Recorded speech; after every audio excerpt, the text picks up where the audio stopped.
welcome to episode 474 of Cinematary. I'm your host, Zach Dennis, and I'm here with Andrew Swafford.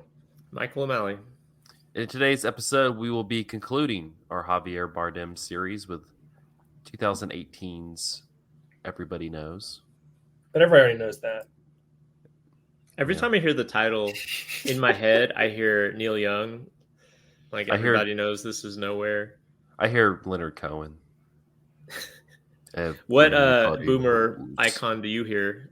Everybody knows voice in. Andrew? I'm going to say Bruce Springsteen, but I have no reason why. He's probably said the words everybody knows at one point in his life. Non-0%. And then in part one, we'll be talking about movies that we saw this week. And let's go ahead and kick off, Andrew, with the movie of the moment. If you're a young person talking about movies, you're talking about this movie right here. You most certainly are. That movie is Challengers, which stars Zendaya, along with Josh O'Connor, who I know from Emma, and then Mike Feist, who was really, really good in Steven Spielberg's West Side Story. Yeah. Those three characters are those three actors are basically the only people in this movie. I'm also looking at a long cast of other people, but this movie kind of belongs to those three people. I would say like 90% of the screen time is just dedicated to them and their relationship. They are all tennis players, like aspiring professional tennis players. They are also kind of all in a relationship with one another. It's not like a polyamorous movie, or at least not explicitly so, but it's definitely like a love triangle movie where all sides of the love triangle are kind of engaged at one point or another. But getting ahead of myself a little bit, this movie is by Luca Guadagnino, or Guadagnino, I think is maybe how you say it, who people know for Call Me By Your Name, the really tedious Suspiria remake, A Bigger Splash, I Am Love. We did I Am Love on the podcast a couple years ago. That was such a boring movie. Tilda Swinton. That is such a boring movie. And I think that Luca Guadagnino movies have the tendency to be boring movies. My friend Cam, who's also a patron of this podcast, says that he would describe Luca Guadagnino as European (derogatory). that's kind of the vibe of a lot of his movies. I just want to state that like Cinematary is the most aggressively anti-Luca Guadagnino space that I am in. It's always really interesting to jump into Cinematary conversations about him because they're all so aggressive. do people like the Suspiria remake? I've never not specifically the Suspiria remake, but I think that people have a lot more like banked goodwill based on Call Me By Your Name and maybe Bones and All, and then maybe I think some people like A Bigger Splash. I don't think enough people in the general public saw the Suspiria remake to have an opinion of it. I think that was. I'm still team Suspiria remake, to be honest, but we'll see about Challengers. Andrew, tell us about Challengers. Sorry, Challengers is great. Challengers is like maybe the most straightforwardly enjoyable Luca Guadagnino movie, because it's a romance, it's a sports movie, it's a comedy in a way, and it's just very energetic, and like the cinematography is always very engaging, and these actors are just so freaking charismatic as well. Like I said, they completely own this movie. They're all just like very personable, and they have these like really distinct personalities, and the actors do a great job communicating things about their characters and their relationships non-verbally. There's so much that's communicated in body language and posture, tone of voice, how close characters get to each other when they're talking at various points in the movie, kind of like reflecting the shifting dynamics of their relationships. Even what kinds of foods they eat. There are some very phallic foods that are like pointedly eaten in people's direction in this movie. And Yeah, I guess like I already mentioned that it's a tennis movie and it's kind of like a love triangle, but I guess the plot is that Mike Feist and Josh O'Connor's character are both like they play doubles together, and Zendaya's character is a much more accomplished and like already renowned tennis player, though she's very similar to them in age. And both of these guys are like instantly obsessed with this woman, and they're both kind of like falling over themselves to try to connect with her in some way. And the thing that I guess has gone viral about this movie, and they're very much playing up in the trailer, is like their first big connection is kind of as a throuple in a way, or a threesome is maybe like the better way to say it, because they're not actually in a relationship. They just kind of like have a kind of fling. It doesn't really go where you might think it's going to go based on the trailer. But that being the impetus of this relationship definitely has huge ripple effects on the way in which like every different side of that relationship plays out for the rest of the movie. And this movie, I think, understands very well that a romance between three people is actually like four relationships. There's like person A and person B and person C and person A, and then there's also like the fourth relationship of all three of them as a unit. And depending on which two people, or if you're looking at all three people in one scene, like the dynamics are very different as the relationship develops.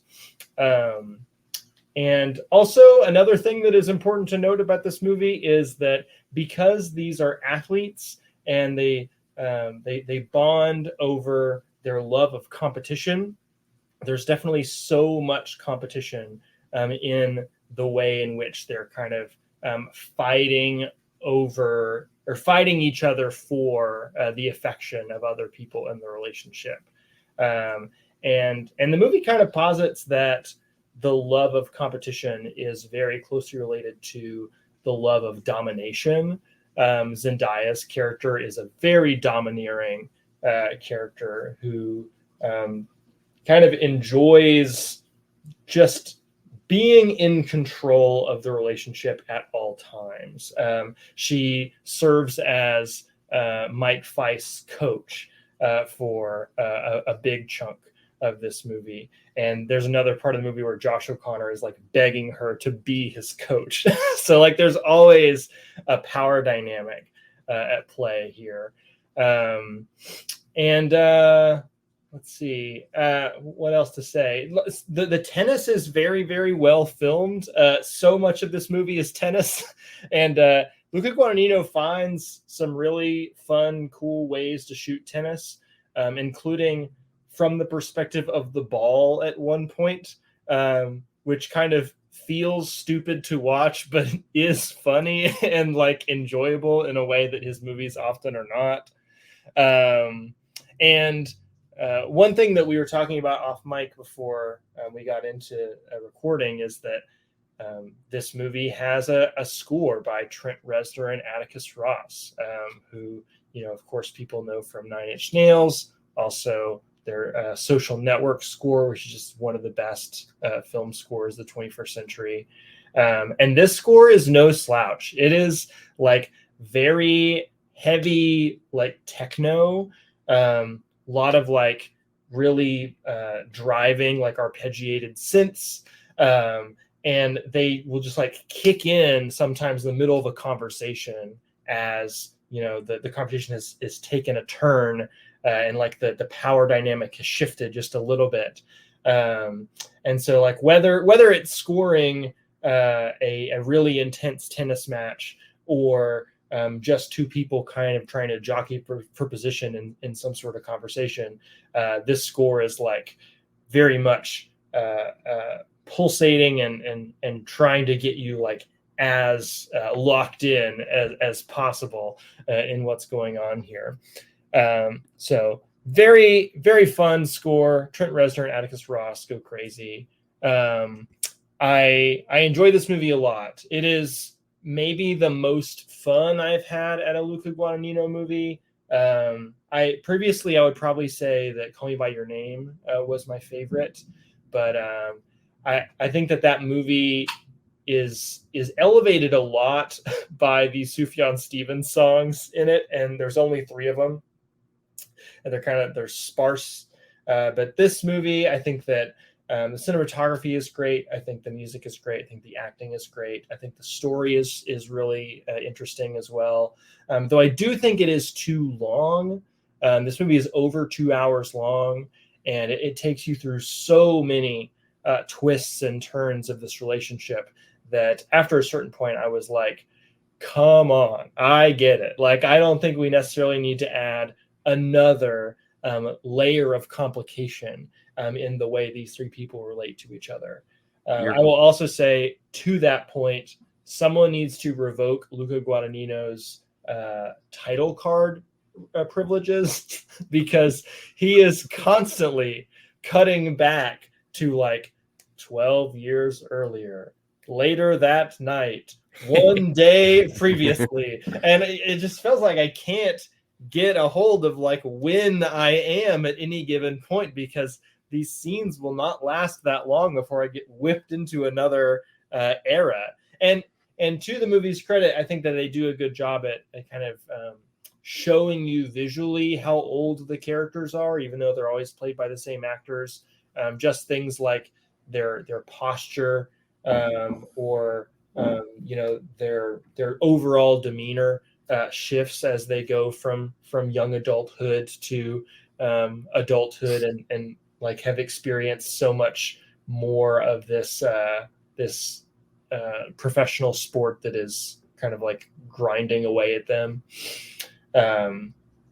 But overall, very positive feelings about Challengers. Fun movie, good time at the movies, and I'm glad that a director like Luca Guadagnino is being given a lot of money and big screens and these great actors to do a movie that is like not a franchise thing. It is just kind of an original movie about tennis. So who would have thought? Tennis, time, like nonlinear time, too long. This is just Infinite Jest, isn't it? I thought about bringing up Infinite Jest. I think that I don't necessarily know if I want to will a Luca Guadagnino Infinite Jest adaptation. That would be so funny, to be honest. That would be the funniest.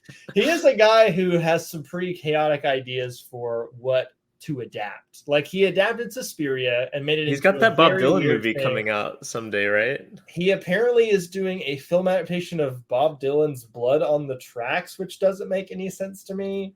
And I think he also made headlines at one point for wanting to make a version of Lord of the Flies with all women or all girls, I suppose.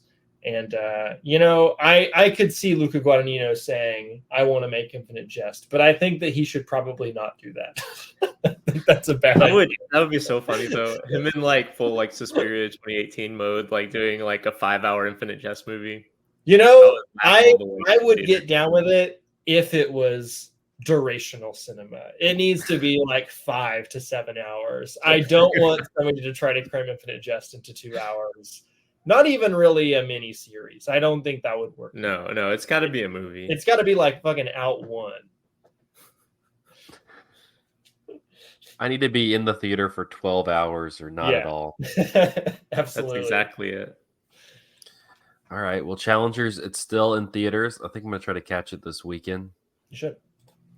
But one movie I caught before it left theaters, which I think has been...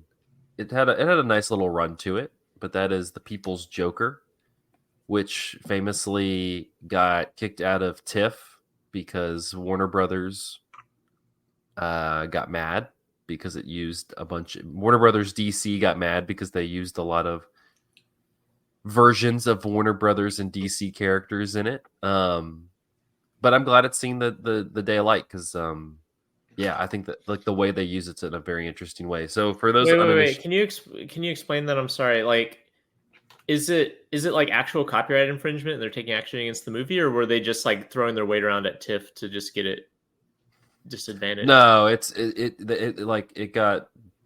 had to go through a court system, and it got out on the satire law, pretty much. Like, it's way to go, satire law. Yeah, it's a good old Nathan Fielder, Yeah, dumb Joker. Yeah. But yeah, so Vera Drew is the mind behind The People's Joker. And for all intents and purposes, this is like a coming of age, a trans coming of age story about a comedian who wants to, in this world that we're living in, comedy has been banned, except for this, like, I don't even know how to like explain this movie. So comedy's been banned except for like this show that's pretty much like this state-run SNL that's also run by this hilariously 2D animated Lorne Michaels person. And that's the only comedy. And so she doesn't feel like she wants to be a part of that comedy. And so she creates this whole alt comedy space in Gotham City with the help of Penguin and a number of other Batman villains. And, in order to disrupt the status quo that's happening in Gotham City, it's very like, it's very much of the mind of like Tim and Eric, Adult Swim. Like that's the mind. That's the kind of the space you need to be in to kind of grapple with this movie. I do think though that there's some really strong commentary on like just kind of growing up and being trans. A lot of it, a lot of the stuff that she kind of digs into in this movie, like I don't fully understand as somebody who has not really I don't have any friends who are trans, or have not like talked extensively about their experiences with people who are trans. And so it was like, on that note, a little bit, it was kind of eye-opening. And I hope that this is kind of a movie, and it seems to be from like the Letterboxd reviews, that it's a movie that speaks to a lot of those people in terms of feeling like outsiders, trying to find this sense of community, and also just kind of the like how it kind of how it kind of creates this gap between, if your parents are people who don't necessarily agree or see that as something, like just kind of the gap that it creates. And so you have like that whole story into it, but then you also have this just wild ass Batman parody thing going on. And that's kind of the thing that I wanted to talk a little bit about, because it was something that got shut down by Warner Brothers and DC, because they're like, oh, like you're taking our characters and those are our characters. And thinking broadly about like superhero movies at this point, like it's become very much like wash and repeat of insert. I mean, literally, we're about to get this movie in a couple weeks, the Deadpool movie, where it's just Deadpool and they insert Hugh Jackman's Wolverine into it, and that's pretty much the plot. Is that you get to watch those two. Let's bring out the toys again. These two toys play with each other. I mean, we just had Godzilla X Kong. Yeah, it's just like these two toys play with each other, and you're excited. Yeah. And like, to me, what Vera Drew does with The People's Joker is like it brings you back into more of an appreciation of like how counterculture and how it feels more of a time when like comic books weren't being pushed down your throat constantly by whatever the hit movie or TV show was. And it also like uses these characters less to feed like fans insatiable need to like see I want to see Batman with this character. I want to see Harley Quinn with this character, like stuff like that. And it's more just kind of utilizing these figures to better represent not only her experience, but also insecurities and intrusive thoughts and things like that. Like these are almost like super villain ids that are just kind of like forming around. And also just kind of utilizes stuff that we're familiar with, different versions of the Joker. At times she's dressed up as like more of a Cesar Romero Joker. You have a character that's dressed up as like the Jared Leto Joker, things like that. And it's and to me that's kind of the fascinating part, as we get deeper into the superhero hole of like movie upon movie upon movie. Like to me, like this feels a bit akin to like something like a movie that we talked about ages ago in Shrek Retold, in that it's like taking this mass product and allowing people to kind of like utilize it for how they view these characters and how in kind of their own creativity. And so it's like, yeah, like it's not a carbon copy, it's not like Tom Hardy's Bane is showing up in this movie, or Danny DeVito's Penguin is showing up in this movie. It's just kind of like this crude interpretation of that the actor's doing. That's kind of like, if you watch this, you'd be like, oh yeah, like the acting's not great, but that's not the point. Like it kind of has like this wonderful jovial community theater feel to it. And it's also incredibly funny. It's really, really funny. Most of the time. I mean, like I said, you have a Lorne Michaels that is running this state-funded SNL cast thing. Like that's just wild. How do all these pieces fit together? Like, what does the Joker have to do with the trans coming of age story, and what does that have to do with SNL? Well, it's just, I think it's more a merging of her, like what she's interested in. It's like she wants to be an improv or stand-up comic. She is fascinated with DC comics and the Batman characters, and so it's just kind of like utilizing these properties that and this is like, I kind of feel like the overall goal of the movie is it's utilizing these IPs, these intellectual properties that we know, to tell her coming of age, coming of self trans story, by using these characters, because that's just kind of, rather than just doing like a straight story. That's just kind of like, this is the story without anything added to it. It's just kind of like, yeah, like I'm going to tell you a coming of self story, but I'm going to do it with like Batman characters and alt comedy and things like that.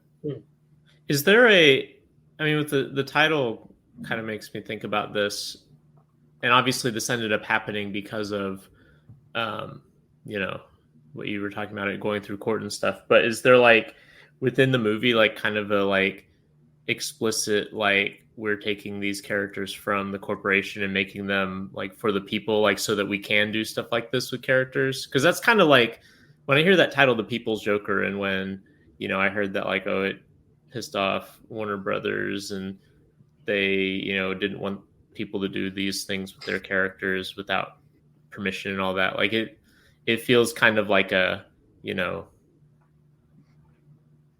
FU anti-capitalism sort of thing. Is it like intentionally that, or is that just kind of the meta-textual thing? Yeah, but I mean, it's taking these Batman villain and Batman characters, and it's not taking them directly from the movies, but it's various interpretations of them. It also includes real people playing them. It includes like different animations. It includes like kind of these like 3D early computer models of characters. Like it also is just kind of playing with a bunch of different realms of animation and live action and things like that. It very much is like this kind of smorgasbord experience that I feel like people are either gonna dig or just kind of be turned off by. But I mean, is it like an intentionally like we're going to liberate these characters from private interests and make them basically like public? Because like whenever a character goes into the public domain, it's like there's like a field day with like we're going to make a Winnie the Pooh horror movie and like whatever. Like that's when characters become like the people, right? Yeah, no, I don't think it's doing that. I think like I said before, it's just kind of like she likes DC Comics and like stand-up comedy, and we're gonna smash those together into a movie, and this seems like it works. Cool. So it's not in theaters anymore, but I assume it'll probably get some sort of digital release. I recommend checking it out. I think it's the way I saw it is at least it's like worth going and paying a ticket and giving Vera Drew money because this is a cool thing that she made, and we should get more stuff that pisses off Warner Brothers. Mm-hmm. We should all do that. But Michael, I'm gonna toss it over to you because this seems like a perfect transition. Yeah, speaking of things that I don't know if it would piss off Warner Brothers, but it might. So I watched the movie SPERMWORLD, which is a documentary about sperm donors, but specifically not like official sperm donors through like official channels. It's like through like a Facebook group. It's basically people making arrangements with each other to like donate sperm to like mothers that request it. So like there's in the Facebook group, there's like the men who are the donors, and people who want to become pregnant will come into the Facebook group and say like, is anyone donating? And they'll like basically like create an arrangement with each other that is not through the normal sperm donor channels, which tend to be kind of cost prohibitive, and like there's a lot of logistics that might not work for everybody. At least this is how the movie presents it. I'm not super up on the realities of above board sperm donation, but so this is a documentary about that. It's directed by this person named Lance Oppenheim, who also directed a few years ago a movie called Some Kind of Heaven, which is another documentary that I haven't seen, but that was kind of on my radar a few years ago when that came out. It's like about a retirement community. But this one is based on a New York Times piece, apparently. And the New York Times piece is The Sperm Kings Have a Problem, Too Much Demand. And I've not read that article, but what the movie is about is it follows around this series of donors who go through these channels and kind of follows like the various ways in which they approach this thing, which is very loosey-goosey because there's no official channels, there's no rules or anything. It's just all just, arrangements made over like personal messages on Facebook and stuff. And so like, for instance, there's this guy who is a sperm donor who like really likes to get to know the person he's donating sperm to, and they'll like chat for a long time. There's this other guy who actually has a Wikipedia page. His name is Ari Nagel, who's like a math professor, but he's like a serial sperm donor in the sense of like he is constantly like he almost like has this like white knight mentality about him where he's like, these people need my sperm. They keep requesting it. And he has over 100 kids fathered through this. Does he know all 100 of those kids? Well, this is what his thing is in the movie, is like his life is more or less falling apart as it's depicted in the movie, because he's constantly trying to go around and like be present for as many kids as he can and who want him to be present. So like there's this one part where it's like this little montage where he's talking about how hard it is to keep up with all their birthdays. And there's a scene of him using ChatGPT to create a birthday message for like one of the kids because he doesn't have time to write it himself. And like there's this other guy who he and his wife are trying to get pregnant at the same time that he's also donating to other people. And so there's like weird like domestic tension over that. And I don't know. It's just like kind of like a meditation on all these things. It sounds like a really wacky movie when I describe it, and it is in some regards because there's just the nature of the subject. But it's like strangely sweet and tender about like these things because it becomes this kind of like rumination on like human loneliness and isolation.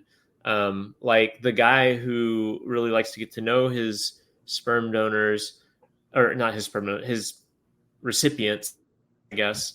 Like there's like an extended sequence in the movie, or not a sequence, but it's like an arc throughout the movie of him with one particular person he's donating to.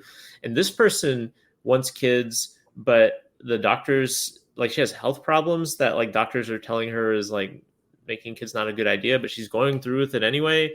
And they start having like really intense conversations about like, if I die or if you die because you have this kid and I've been the donor, you know, would you and your family be mad at me? And like they become like weird like friends through adversity, but the woman is not sure how close she wants to be with this guy.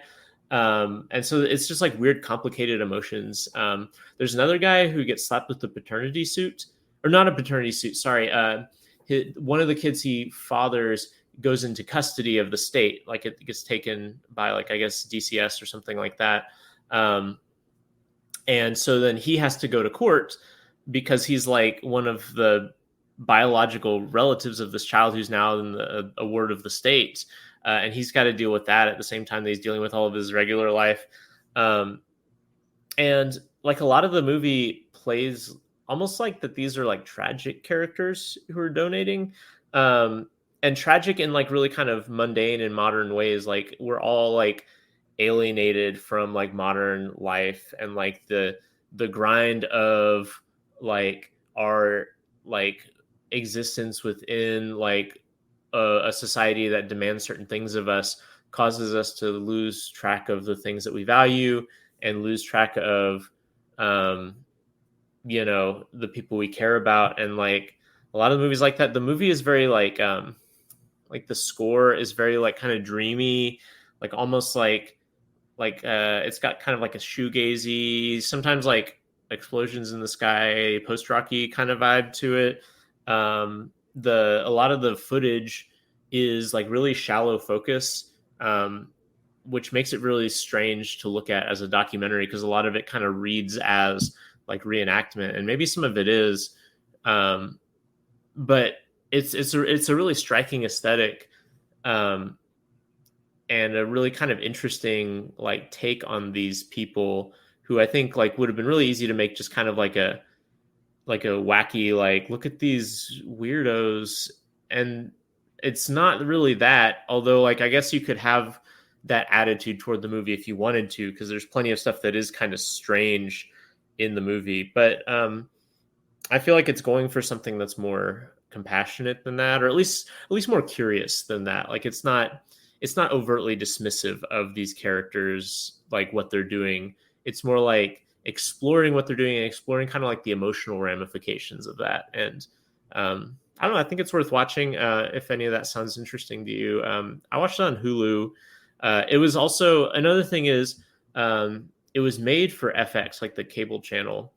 So it has kind of a weird structure in the sense of like there's like spaces where you can tell there were supposed to be commercial breaks. So it's like very much like a TV production, but because of all these kind of interesting thematic ambitions and some of the like cinematic choices, it doesn't have that like kind of like Dateline, like, you know, TV documentary feel to it. It does feel something more cinematic than simply like, oh, this is a cable special on some wacky people. Anyway, does Hulu fill in those commercial breaks for you, or did you were you able to watch it with like a Hulu that doesn't have?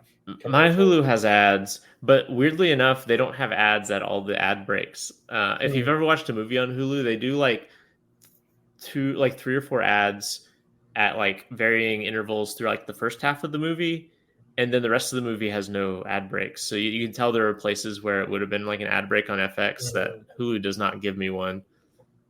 Anyway, did you get like, I know Hulu has a lot of like ED ads. Did you get like some of those ads? No, disappointingly, I did not. It would have been good though. It's a missed opportunity. Yeah, honestly, perfect audience. Yeah. I also, this is one of those instances where you probably should have watched us talk about this. If you were listening to the audio version, should have listened to us and watched this on YouTube. because we just talked for 10 minutes and had Sperm World with our pictures, on it on the screen. It's good. just dudes being dudes, Yeah, right.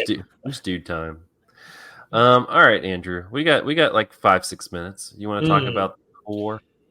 I guess so. I guess we can talk about Civil War, reenact the Civil War discourse. I just wanted to say that I saw Civil War, the new Alex Garland movie, and I wanted to kind of bring back up something that Michael mentioned when he was talking about Civil War a couple of weeks ago, which is the idea that Alex Garland doesn't have anything that he wants to say about American politics in 2024.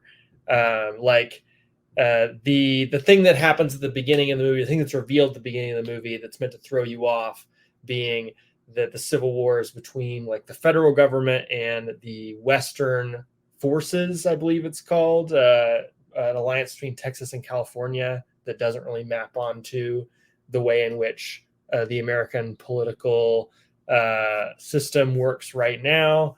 It is true that Alex Garland is being very coy about what exactly the political undercurrents at work in this Civil War are. But I don't necessarily know if I agree that Alex Garland isn't trying to share his own perspective on American politics. And I think that is both a good thing and a bad thing. I'm glad that, at least in my reading, the movie is not trying to be quote unquote apolitical, as if that is a thing that one can be in any situation, let alone when making a movie titled Civil War. But I also think that, his political perspective is kind of a limited one. But anyways, my basic take here is that there is you can see the causes of the Civil War, or you can kind of see the way in which the political alignment of it has shaken out. This is a war against fascism. The president has taken a third term. The president has had journalists shot on sight. There was something called the Antifa massacre, which, if you know anything about Antifa, you know that they're not the ones doing the massacring in that situation. There are other details too that I'm struggling to think of right now. But he's disbanded the FBI. He disbanded the FBI. Yeah, these are all things that pretty easily map onto the MAGA movement. Andrew, I'm going to push back against you, not because I think that Alex Garland, the person, is not. I think he's basically a liberal centrist. That seems to be in real life what Alex Garland's perspective is. He labels himself as a centrist. Yeah, but I think what people have meant when the people who are in good faith engaging with the movie, which this has been another one of those movies where people just got so pissed about it online that I felt a little bewildered. But the people who are in good faith engaging with the movie, who are saying it's apolitical, I think what they mean is that if you are depending on who you are, those things that you just named are a Rorschach test for what you think the movie's political alliances are. So for instance, third term, literally, conservatives have fears about the executive branch, taking over as well when it's not Trump, right? But a Democrat has never threatened to do that. I mean, a Democrat had literally the only third term president is FDR, who is a Democrat. But what I'm saying is there, when Obama was president, I remember these conspiracy theories about Obama was going to abolish term limits. Or if you look at what they say about communist countries, such and such is a dictator now because he abolished term limits so that he could enact his socialist regime or whatever. Sure, but Trump actually was posting Twitter memes about no, you don't understand. I don't mean connected to the reality of, I mean in terms of how audiences perceive these things. I think that people are saying he has structured the movie such that anyone entering into the movie is going to feel like the movie is on their side politically, because the fears are vague enough that they can broadly map onto the fears of like MAGA conservatives or like liberals. And I don't mean that that's what he intends, but I think that's what people mean when they say that. I don't actually think that that's true, but I think that a lot of those fears are things that right-wingers think that like a out of control Democrat is going to try. And I think that there's a certain degree to which that's intentional. Like Alex Garland definitely does not want his film to be like screaming, "I am liberal propaganda," in the trailers, right? He wants a wide audience to go see it, especially like maybe an audience that tends to go see war movies, which definitely skews rightward.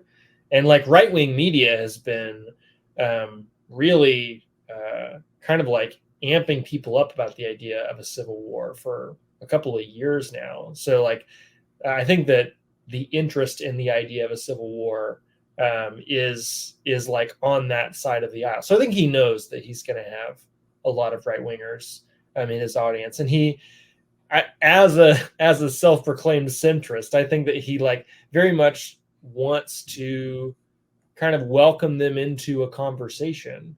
And I think that he wants them to see what the actual on the ground reality of a civil war would be for people having to bear the brunt of that.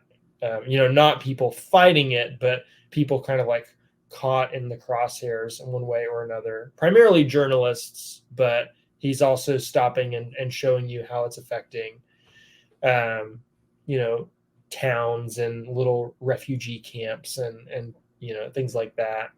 And I think that there is, that is kind of a canny move to like make a movie that is, I think, anti-fascist, but make that movie in a way that like a fascist could walk into it and maybe have their mind changed a little bit. Now, is that going to happen? Probably not. that's not how these people's minds tend to work. But I do think that like Alex Garland does like believe in the idea of there being good guys and bad guys in this situation. And I think he is more aligned with the anti-fascist fighters than the fascist regime that they're fighting against. Though in interviews, when he talks about his own centrism, his main thing is that he's concerned about extremism. He thinks that like there's too much extremism on both sides of the aisle today.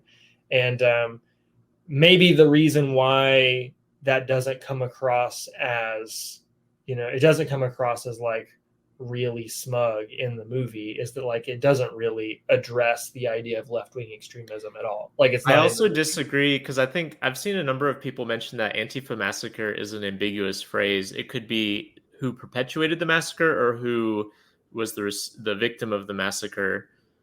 This is one of those things that I think it is a Rorschach test. Yeah. If you believe that Antifa is like a terrorist organization, right? Yeah, you're going to believe that. But yeah, if you think that Antifa is like a federation of like terrorists, which a lot of people do, though. I mean, like that's the thing, is that the movie doesn't actually challenge that, especially if you think that it's an anti-fascist movie, because it proves, quote unquote, that there are lots of people out there with guns ready to take down a president. True. Or take down people who are trying to take down a president, depending on which side you think people are on. Mm-hmm. Yeah, but I think that despite the fact that right-wingers think Antifa is like a terror cell, at the end of the day, it's just not. Like they can think that all they want, but that's not the reality. And I think this movie is interested in like, what is the reality? I think that, it's a movie that is focusing on journalists that are trying to do as objective of reporting as possible. And therefore, I think the movie wants us to like look at the objective facts of what the political situation in the US is right now. But there's extremism on both sides, Andrew. But I do think like that's the damnedest thing about this movie is I watched it and thought, wow, that's kind of interesting and all the stuff I said last time. And I agree with a lot of the things you're saying now. But then Alex Garland opens his mouth and makes the movie sound dumb. Like when he says there are extremists on both sides, like in a way you can read that to think, oh, he does think that that Antifa is a violent force in America.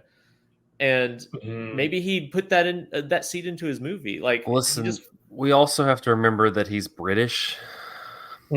So yeah, when's the last time a British person has had a good opinion? I mean, they're British.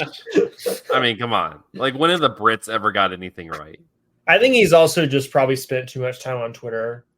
I think that most people complaining about extremism are probably just like they got yelled at online once.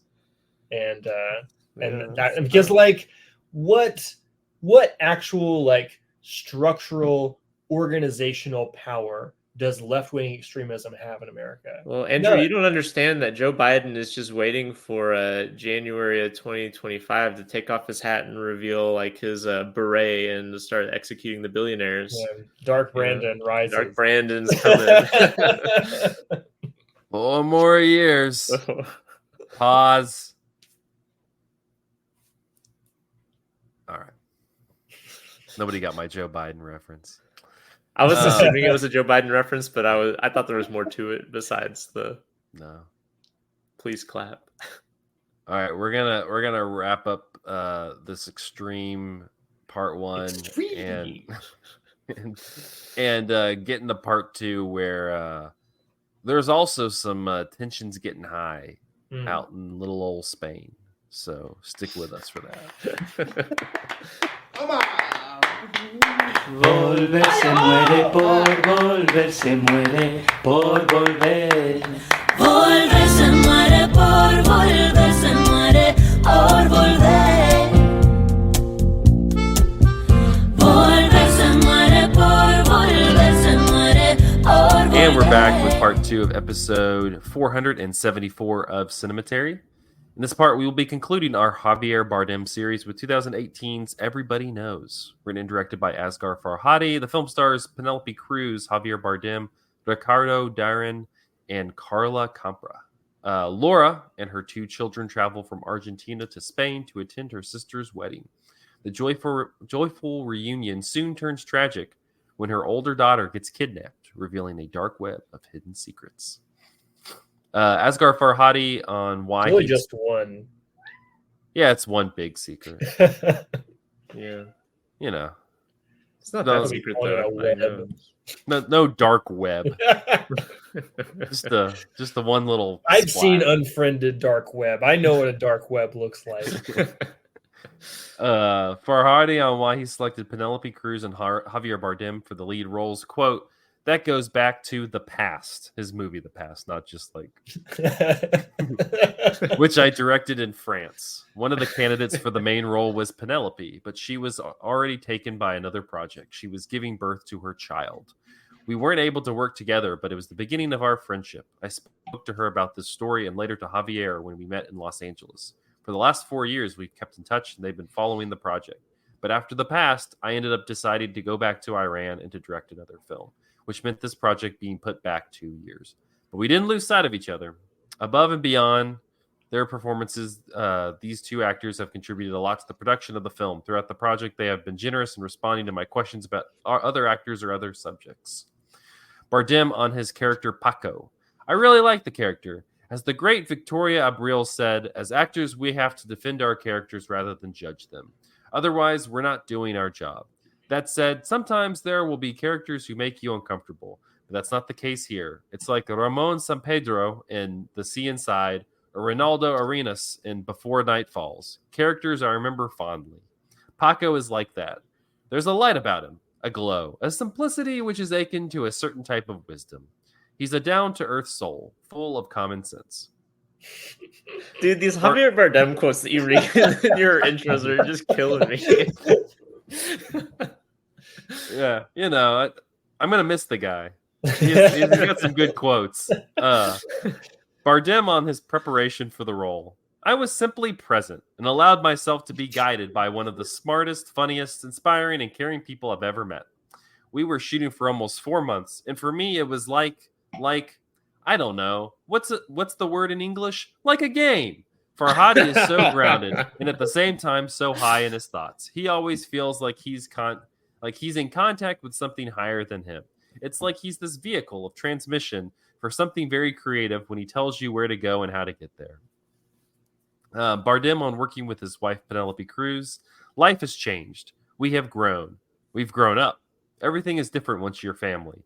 That is the priority as it should be. We're no exception from that. We work as hard as we can, but we recognize how hard we can work depends on each other's needs. It's important not to be confused by fiction.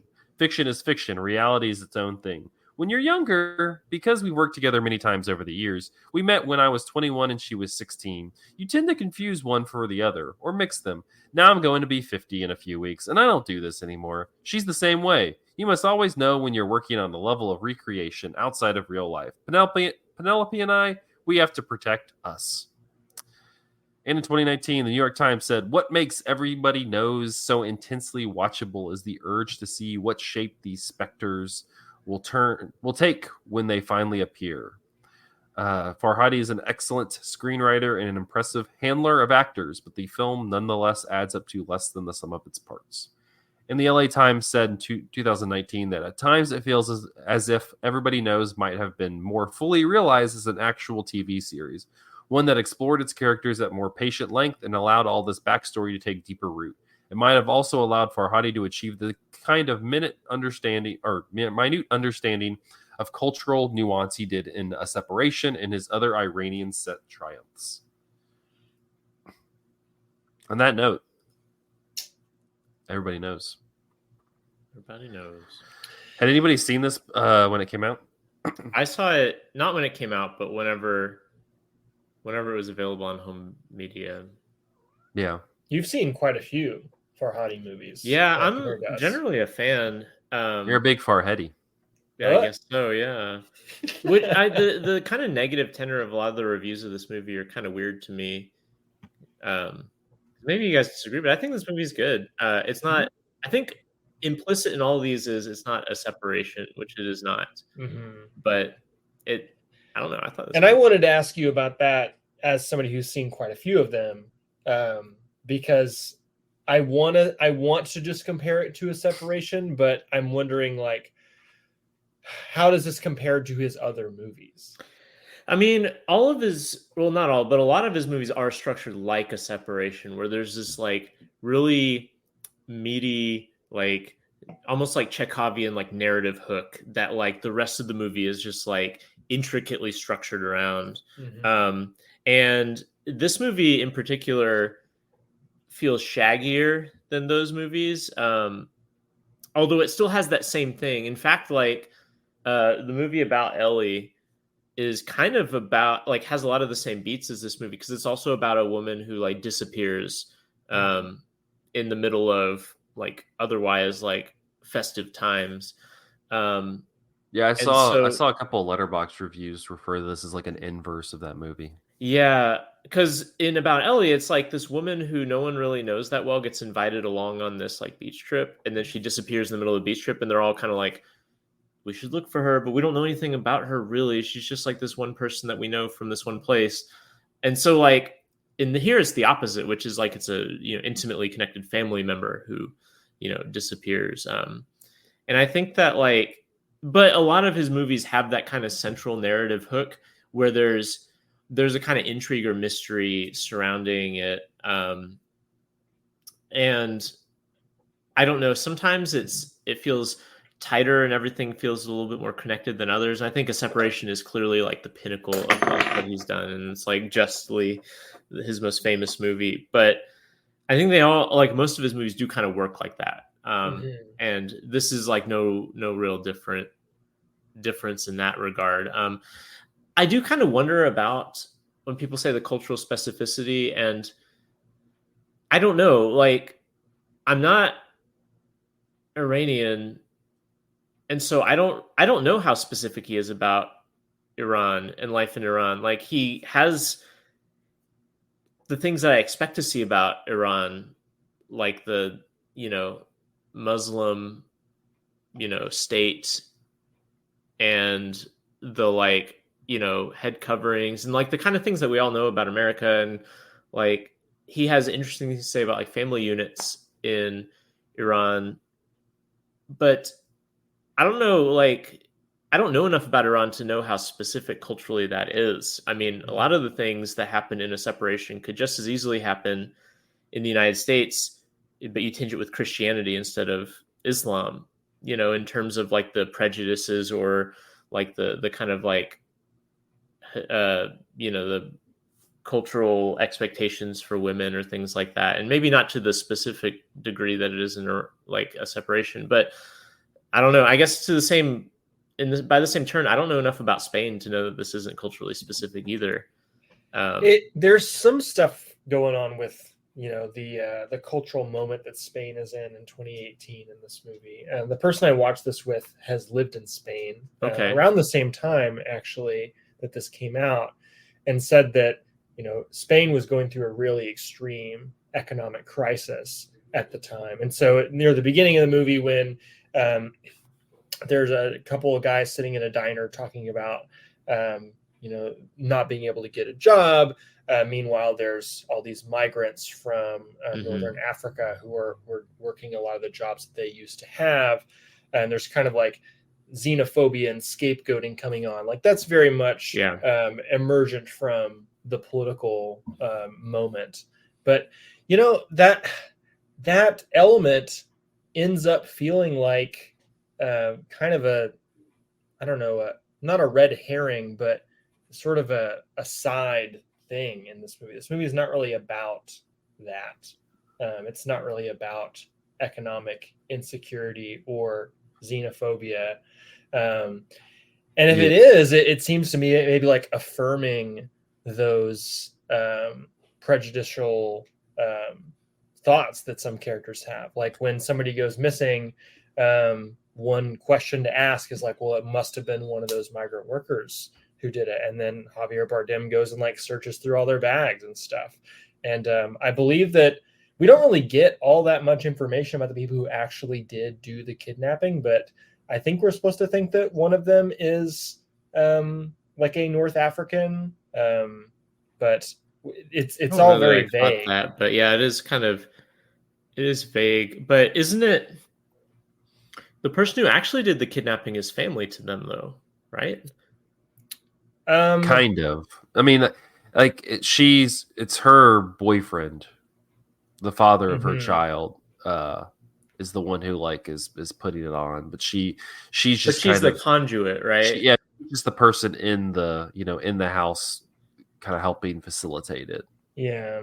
And this is also something that I struggled with in this movie. There are a lot of characters and like this really sprawling family tree, but none of them really get quite enough time or characterization for you to kind of see how all those pieces fit together. And so like, even at the end of the movie, I feel like I barely knew this girl who like helped the kidnapping happen.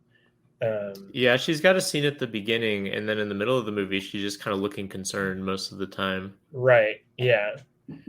Yeah. I going back to the point you were making before, I thought the kind of economic hardship, like that kind of economic class disparity, would have been much more like influence into it. Because you think about, you have that scene where the father, the patriarch of the family, is in this bar, like yelling at people to give him his land back and give him money.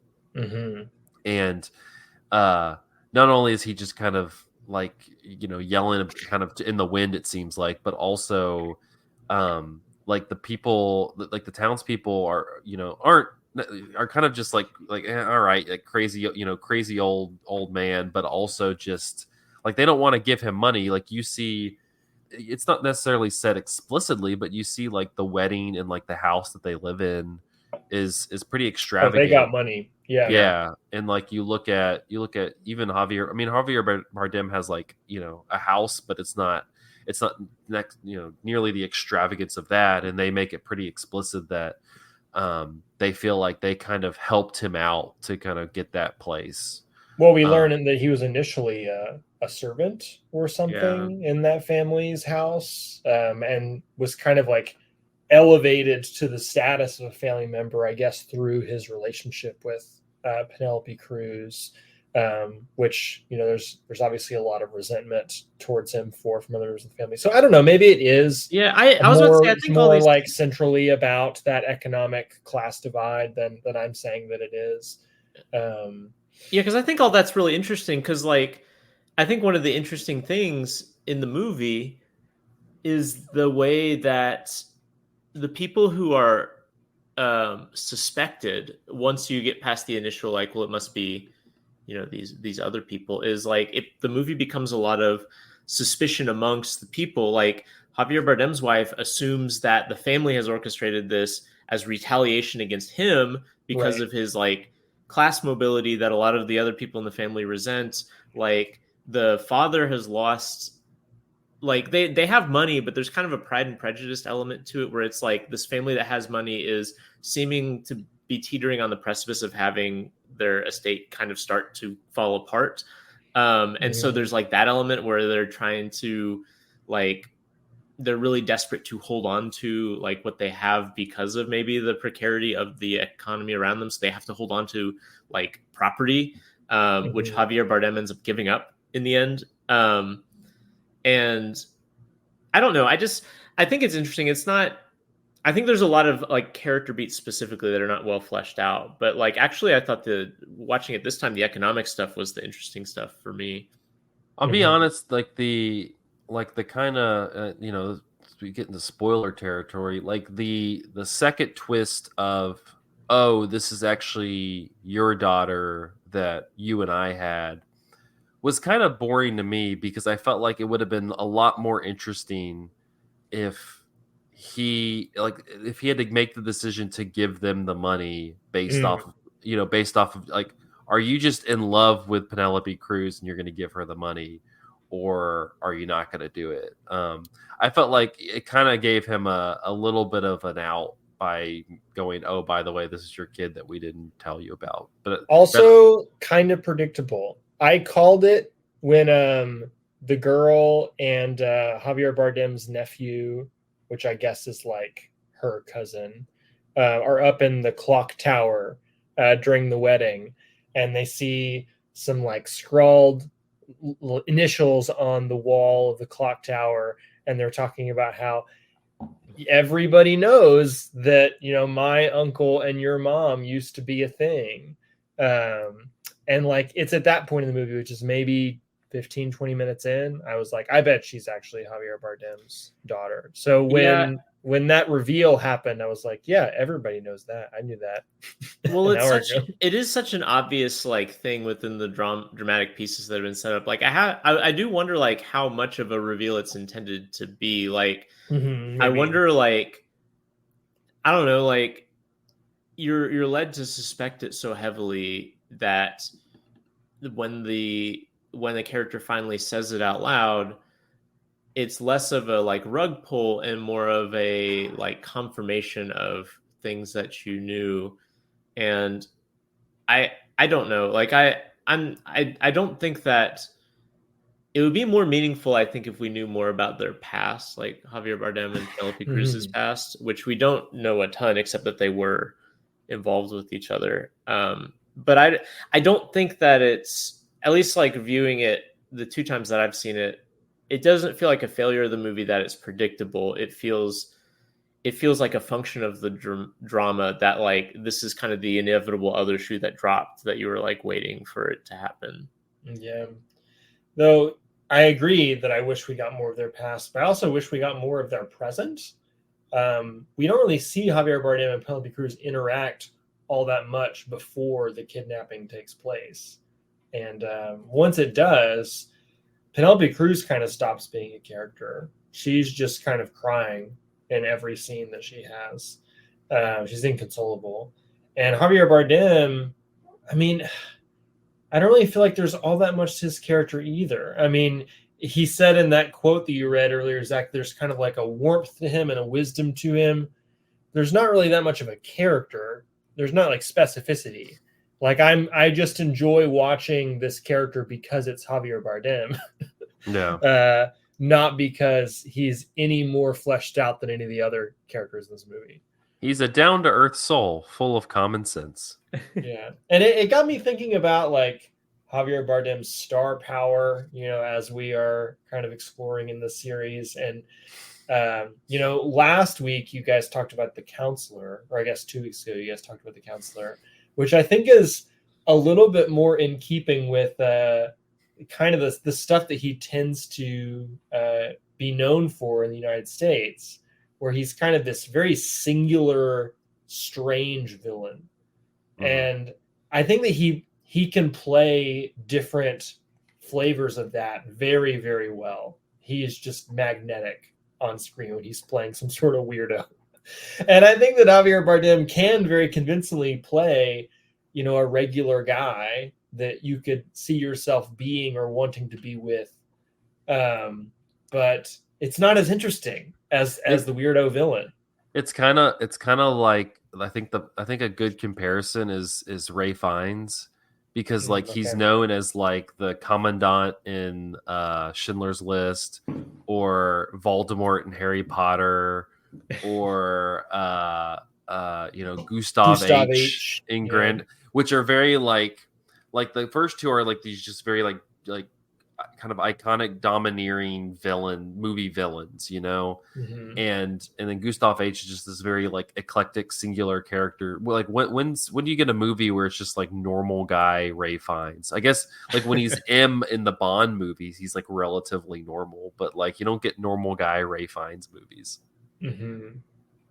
I do think that like, I don't know, I do enjoy it, not to like just Bardem, but I do enjoy like the warmth that he brings, because I agree that a lot of what is compelling about his screen presence is that he's Javier Bardem and you're watching him, but like that's movie star power, right? I like watching him, and he's like interesting to watch as like even just like a kind of regular guy who's going through a fairly like standard dramatic arc.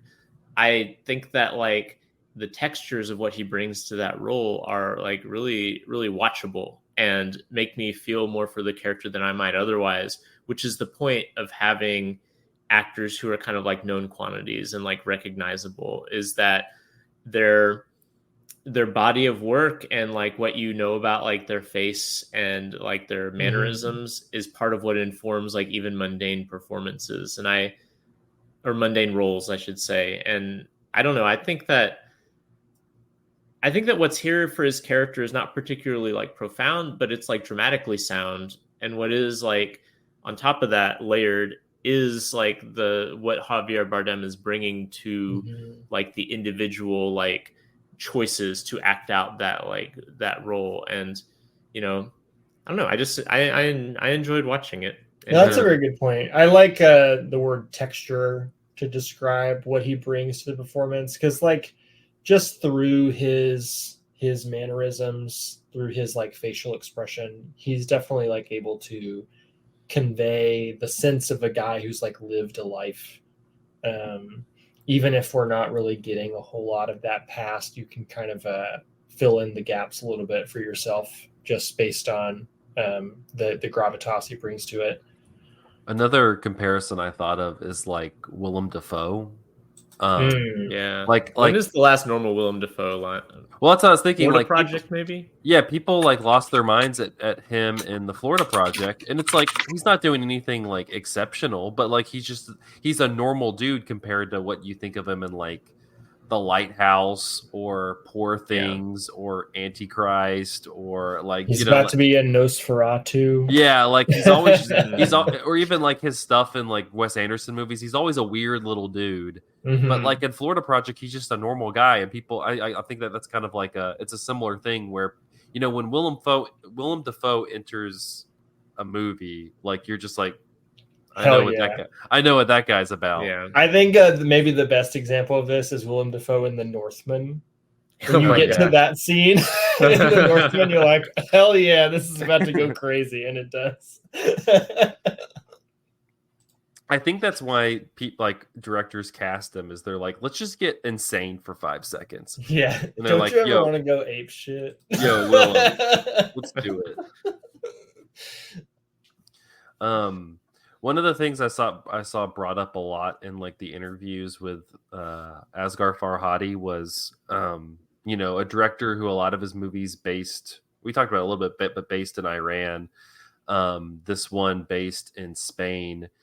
It was kind of interesting. He was kind of just like, yeah, I don't see much difference. But Javier Bardem had a good quote talking about how he just felt like he was a director who like was able to kind of capture spirit, capture the story, like craft these characters. And so it didn't, I guess it could have been something that was written in Farsi and filmed in Iran, but it works just as well in Spain because of, the way that he's able to kind of craft these characters and direct the movie.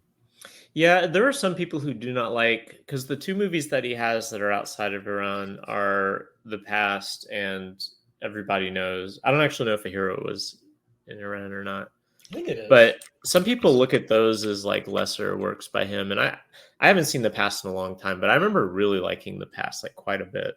And I this is not one of my favorites of his, but I think it's still strong.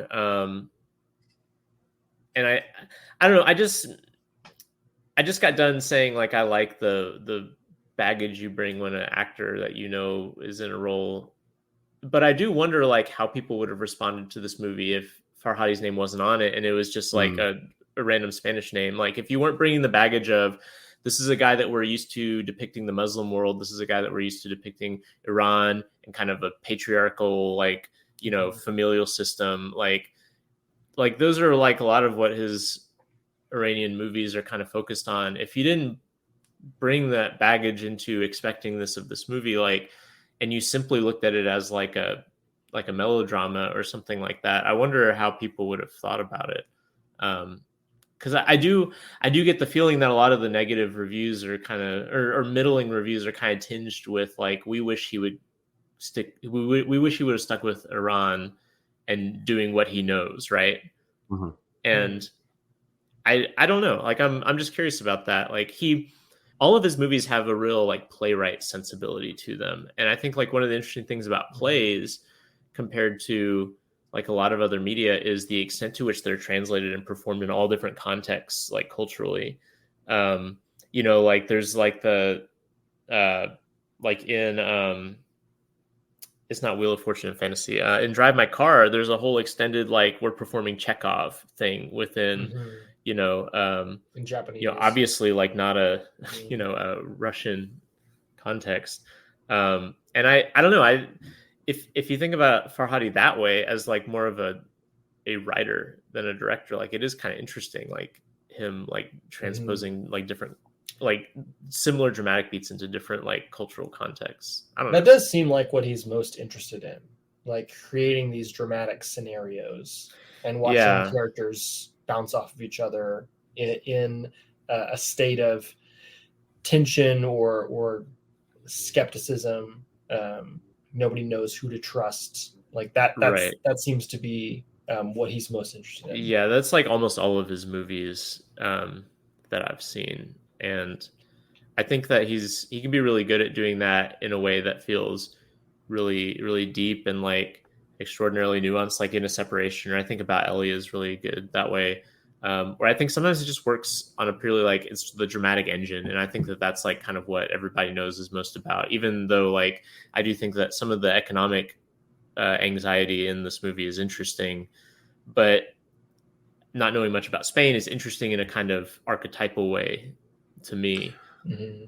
Yeah, I think everything in it works. It works, and it's engaging just because it's an engaging script, and you have a lot of good actors in it, not just Javier Bardem and Penelope Cruz, but a lot of the actor who plays Penelope Cruz's husband in this is like a pretty famous Argentinian actor, who's been in a number of things. The Spanish guy who played like I couldn't really tell what his relation, but like Fernando, who like they were dealing with, who kind of had like was the middleman between them and the cop. Yeah.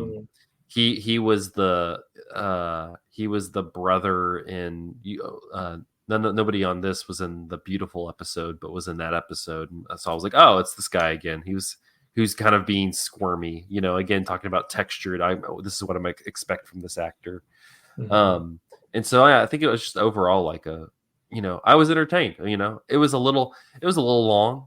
It was a little long, but I thought it was a good 2 hours and 20 or something like that. That's too long. It was a solid little thriller.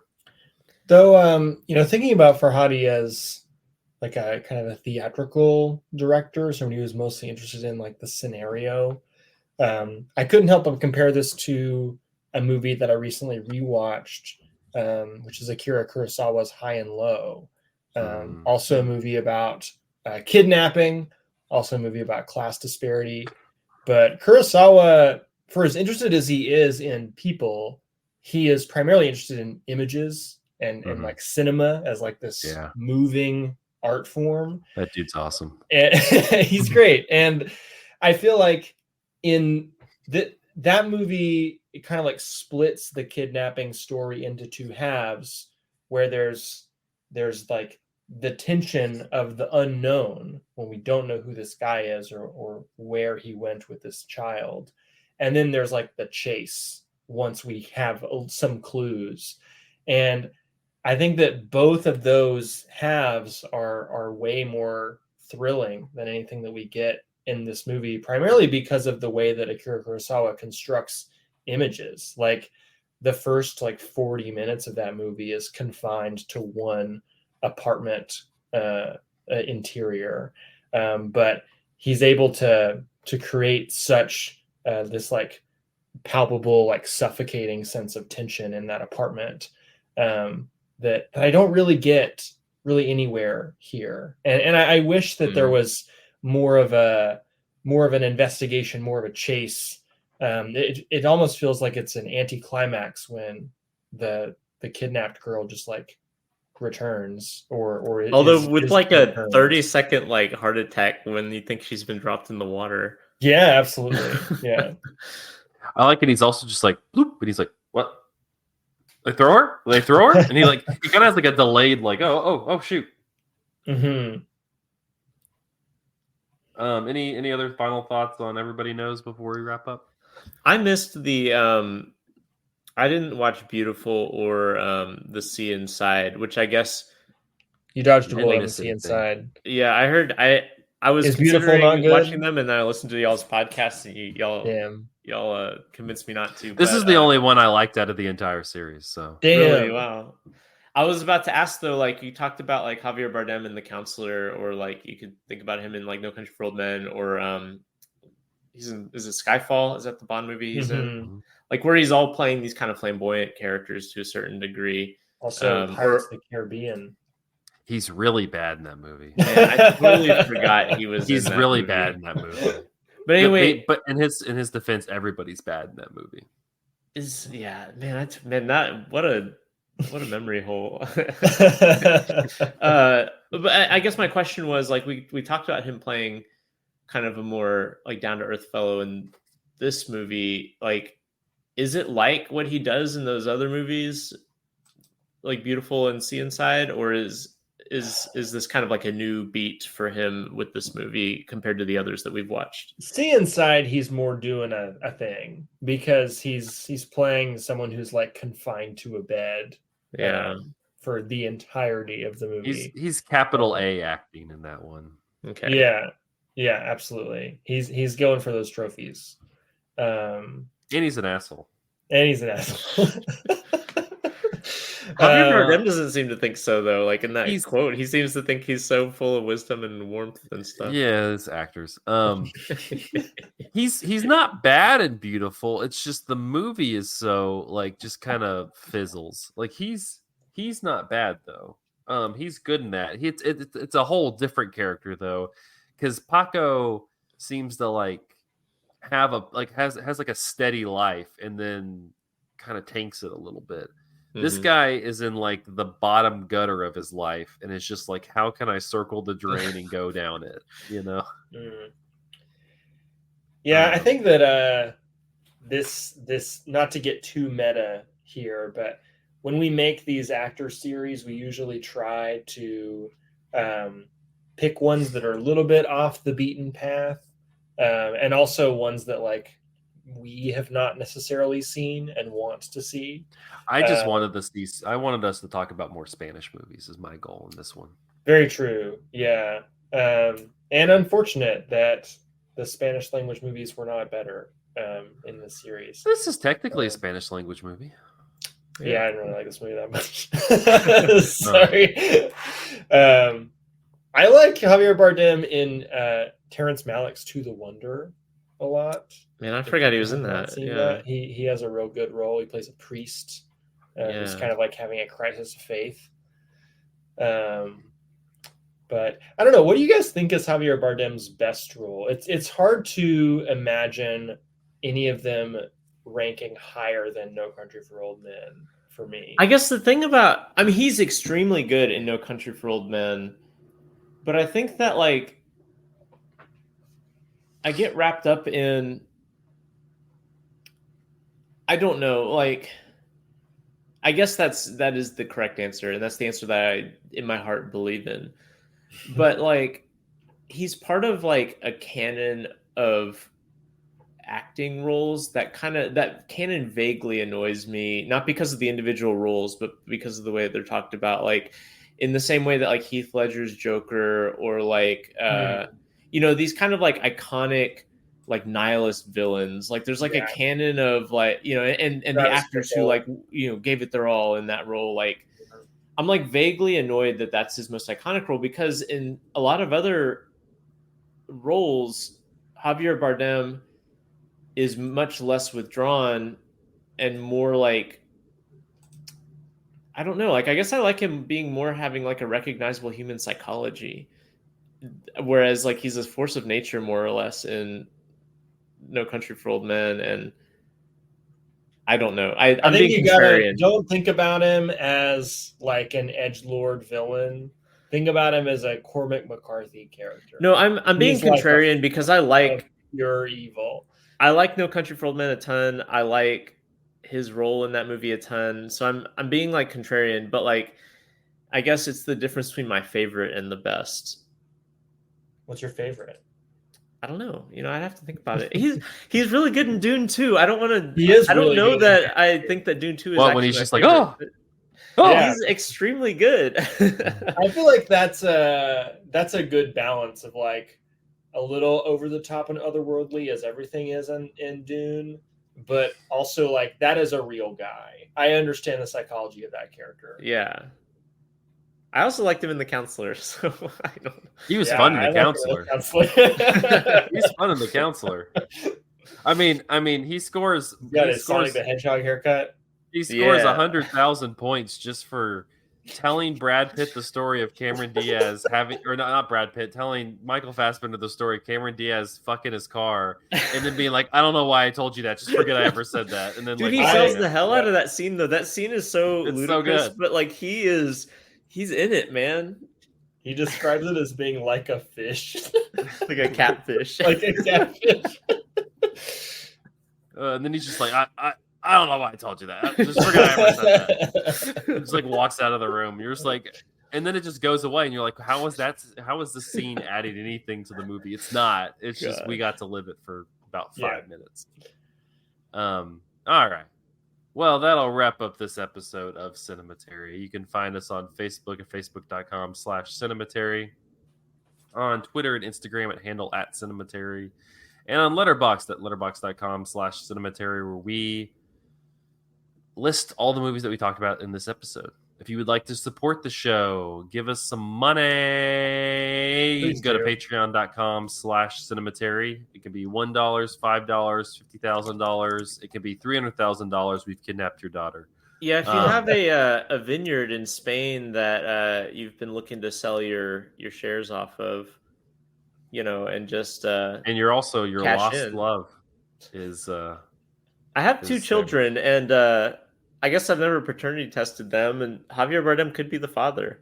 That's true. It's a non-zero chance. He was alive at the same time. That's true. So if that happens, give us some money on Patreon. I need the money from it. But in our next episode, we're going to be kicking off easily the fan favorite series, and that is Young Critics Watch Old Movies. And it's good because we're getting past the young critics stage. Like, we don't feel young, at least anymore, but we are in the context of things. And so we're finalizing our full young critics list, but we do have our first one, which is going to be our 1920s pick. And this is a special one because for at least this is the 10th year, 8 of the 10 years that we did it, we had a poll, and we would poll people to see what we should talk about. And I think that this movie, 1921's The Phantom Carriage, was on the poll just about every year. Every year, yeah. And as Michael said earlier, always the bridesmaid, never the bride. Like, Phantom Carriage never won. And so, you know, also got beat by some, like, frankly, like, hilariously more obscure movies. It did. It would just get bombed. Yeah, it would just get bombed. And you know what? So screw it. Next episode, we're kicking off Young Critics with 1921's The Phantom Carriage. We're finally going to watch it. Fuck it, Phantom Carriage. Let's go. So, yeah. We'll check out, look for Twitter or whatever. I don't know. Just look in the air. Maybe we'll have like a plane flying through your city. I don't know. We'll tell you what the Young Critics lineup is. Until then, thank you for listening, and we will see you next episode.